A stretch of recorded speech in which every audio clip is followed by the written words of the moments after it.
Alright guys, so right now we're going to be learning about society's answers.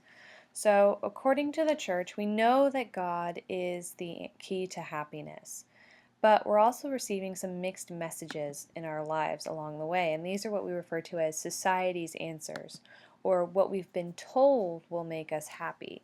And it might make us happy for a short term, but it won't bring you lifelong lasting happiness.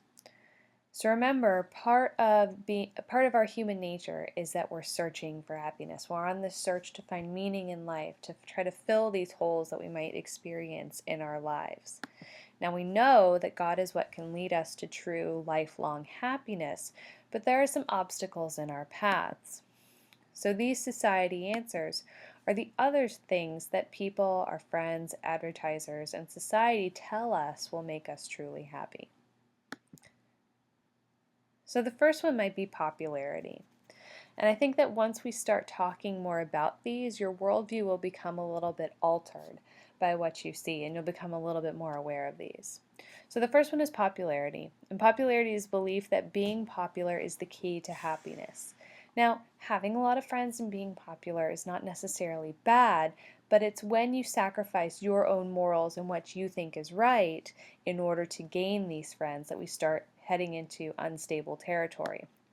For example, going along with a group of girls that's bullying someone else just so that these girls will remain your friends. That's not necessarily good. Or sacrificing your morals, like drinking or using drugs, because your other friends are telling you to do so and you fear the risk of being unpopular. See, that's where popularity crosses into a very gray, very negative territory. The next answer that society provides us for happiness has to do with consumerism. Now, consumerism is the belief that material things will lead to happiness. The belief that buying things will make us happy. Now, it might, for a short time, it might make you very happy to have a new shirt or a new pair of jeans or a new phone, but that happiness in time will fade off. Needing the newest, hippest product because it will make our lives complete isn't the best way to find true lifelong happiness in your life. Because in time, that desire, that happiness that you have for that product will start to fade away and you'll only be left wanting something else, something newer.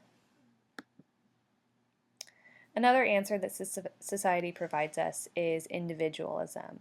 Individualism is the belief that you come before anybody else and others' needs are secondary to your own. Essentially, you are the center of your own little universe. Now, individualism can be a good thing. A sense of pride and respect for yourself is good. It's also central to the idea that all humans are deserving of dignity. The problem is when it crosses over into the limit where you are the most important person and everybody else's needs come secondary. All right, next answer society provides us is immediate gratification. Immediate gratification is the belief, it's kind of like consumerism, but it means that you want and expect your needs to be met ASAP and by any means possible. We get uncomfortable when we're, stuck with a feeling that we don't necessarily like and we want to end it right away. So example, you're hungry. There's a lot of fast food that you could go for. It's not the best choice, it's not what's good for you, but it's something that will satisfy you immediately. If you're sad, you can go shopping. No, it's not exactly an answer to sadness or neediness, but it's an immediate sense of gratification that's sort of like a band-aid over a larger wound.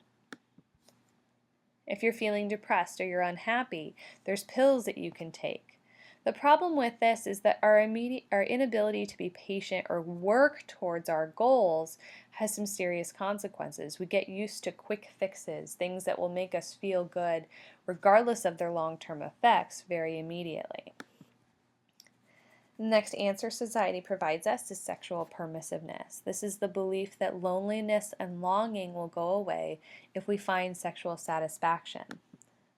It's often tied to popularity and immediate gratification, but clearly it can have some very damaging side effects, such as teens who enter into sexual relationships far too early because they feel it will make them happy or because they think it will make them popular and that everybody else is doing it.